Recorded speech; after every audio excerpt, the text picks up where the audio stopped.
hakikutarajiwa kitokee ndani ya nchi yetu kwa sababu ya historia tulionayo ya usalama na utulivu wa kisiasa ndani ya nchi.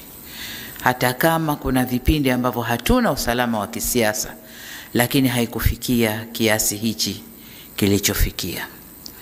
Kwa hiyo tume hii itakapokabidhiwa makabrasha kufanyia kazi, watakabidhiwa na hadidu za rejea za kwenda kuziangalia wakati wanafanya kazi yao.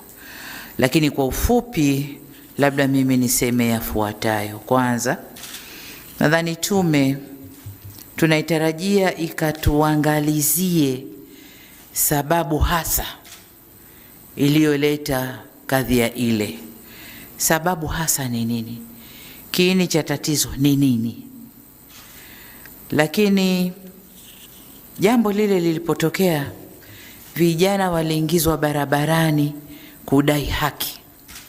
Tunataka kujua haki gani ambayo vijana hawa wameikosa, na kwa umoja wao waliingia barabarani kuidai haki hiyo.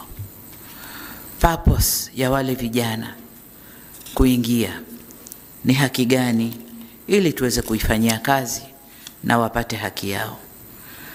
Lakini jengine, tunapofanya hii kazi, hebu twende tukaangalie matamshi ya vyama vya upinzani. Wale waliokuwa wakisema lazima Kiwake hapakaliki, lazima aondoke, lazima kiwe hiki, uchaguzi hautafanyika. Kitu gani hasa kilichowaletea kufanya vile? Lakini katika kufanya hivyo, tuangalie uhusiano wa hicho chama na tume yetu ya uchaguzi. Uhusiano wao ulikuwaje katika kipindi hicho mpaka ikawapelekea waseme maneno yale. Lakini jingine, tuangalie role bali ya vyama vya siasa vilivyoingia kwenye huo mgogoro, NGO zetu za ndani na za nje. Tunaambiwa kwamba vijana wale walioingia kudai haki walilipwa fedha kwanza ndio wakaingia barabarani, na wengi wao waliingia barabarani kuendana na hizo fedha walizopewa. Je, fedha zilitoka wapi? Zilitoka wapi? Kwa hiyo haya tukaangalie NGO za ndani na nje wamechangia nini kwenye mambo haya.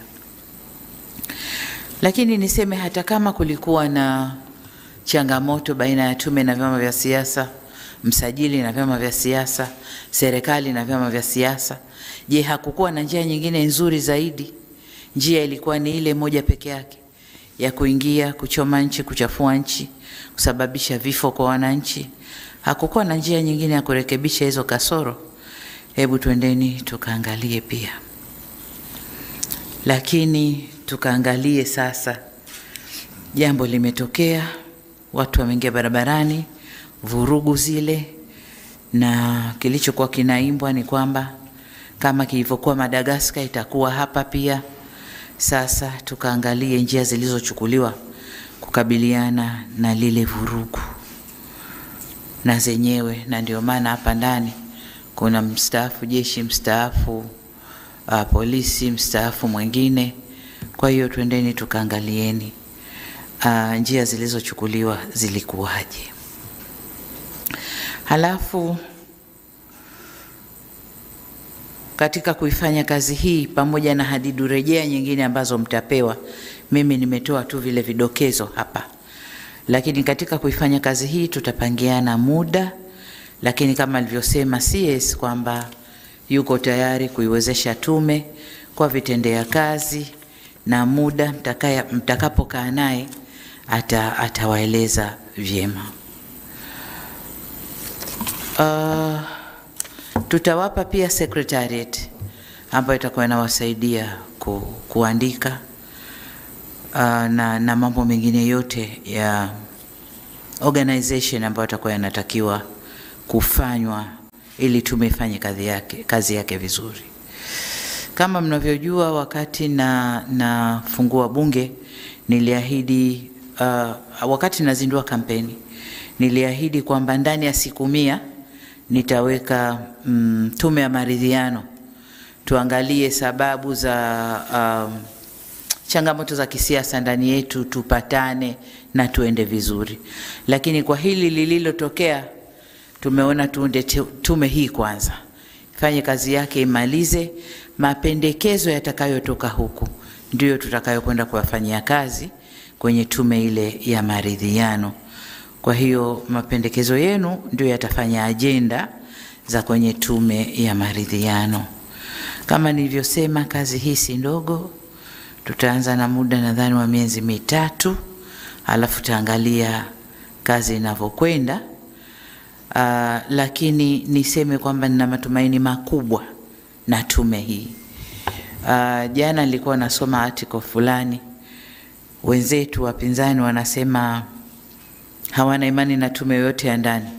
Wanataka tume itoke UN, tume itoke AU, tume itoke wapi kwa European Union, ndo zije zifanye kazi hapa kwetu Tanzania. Lakini mimi nina imani sana kwa ubobezi na experience yenu, na imani sana na tume hii, na ni matumaini yangu mapendekezo yatatutoa tusogee mbele.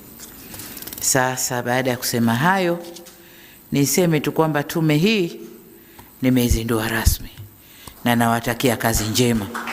Asanteni sana. Asante sana. Asante sana Mheshimiwa Rais, tunakushukuru.